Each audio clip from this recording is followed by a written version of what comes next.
शिरूर लोकसभेसाठी उद्या मतदान प्रक्रिया पार पडत आहे। मतदान प्रक्रियेची जय्यत प्रशासनाच्या वतीने करण्यात आली आहे।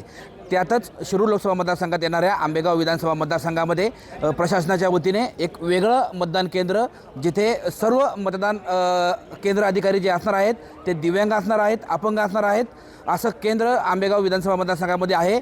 आपण आता त्या मतदान केंद्रावर जे काम करणारे केंद्र अधिकारी आहेत त्यांच्या समेत आहेत। आपण पाहू शकता या ठिकाणी ते सर्व मटेरियल घेऊन EVM मशीन असेल किंवा इतर जे काही निवडणुकीसाठी लागणारं महत्त्वाचं साहित्य घेऊन आता ते त्या मतदान केंद्राकडे रवाना होत आहेत।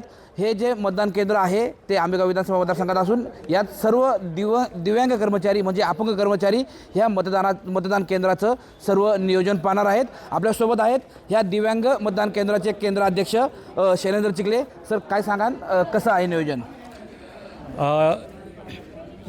लोकसभा निवडणुकीच्या निमित्ताने भारतीय निवडणूक आयोगाने या ठिकाणी ही रचना केलेली आहे आणि प्रथमच सर्व दिव्यांग कर्मचारी या ठिकाणी केंद्र सांभाळण्याचं काम करणार आहोत। या ठिकाणी केंद्राध्यक्ष व माझ्या समवेत 3 मतदान अधिकारी त्या ठिकाणी असणार आहेत आणि या 3 मतदान अधिकाऱ्यांच्या मदतीने आम्ही ही प्रक्रिया पार पाडणार आहोत। यातून सर्व मतदारांना प्रेरणा त्या ठिकाणी मिळणार आहे की दिव्यांग बांधव देखील स्वतः या ठिकाणी निवडणुकीच्या कर्तव्यात पूर्णपणे उतरले आहेत। आपण सुद्धा त्या ठिकाणी मतदान करण्यासाठी त्या ठिकाणी उपस्थित राहावं अशा प्रकारची विनंती आम्ही करतो।